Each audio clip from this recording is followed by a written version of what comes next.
Hello everyone. So, Odyssey is shaping up to be very different from previous entries in the franchise, and most notably the change from moving the franchise closer to games as a service. And I've thought a lot about this in the recent months since the initial interview with Lionel Geno, especially as this is something that Ubisoft is trying to apply to all their games like they've done with Rainbow Six Siege. But before talking more about this, I think it's important to explain more about the difference between games as a service and the current model, which is games as a product. So, a game as a product is just a product that you buy and own in its completed state, whereas a game as a service is a game that you purchase while it's still being updated and changed, and there's usually within that an economy in which you participate, most often through with microtransactions.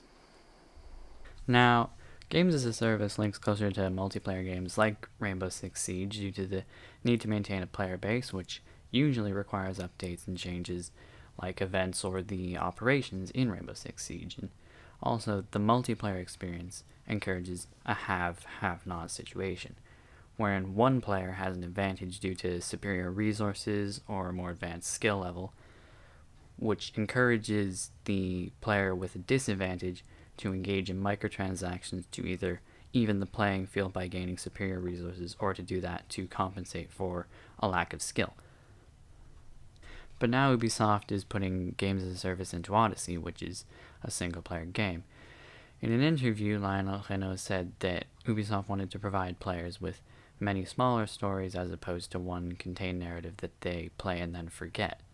This would mean that instead of getting one narrative on release, we'd be getting many smaller narratives released in a style likely resembling that of the operations in Rainbow Six Siege. This would mean that in place of maintaining a player base, that the updates would instead keep the game relevant for longer, meaning more people are likely to buy it. I can also see the have-not situation translating into players having a difficulty with later endgame bosses and resorting to microtransactions to even the playing field. Games as a service has been used in some single-player games, like the recent Hitman game, where it received a pretty good reception and saw a fair amount of success. But with the heavy emphasis on story in Assassin's Creed, I don't really think that games as a service, despite being more profitable, is the right direction for the franchise, as smaller stories don't really lend themselves as innately to creating strong characters and worlds that feel lived in. But this is all just my opinion, and if you have a different one or something else you want to add, you can do that down in the comments. If you haven't already, now would be a good time to subscribe. Thanks for watching, and I'll see you in another video.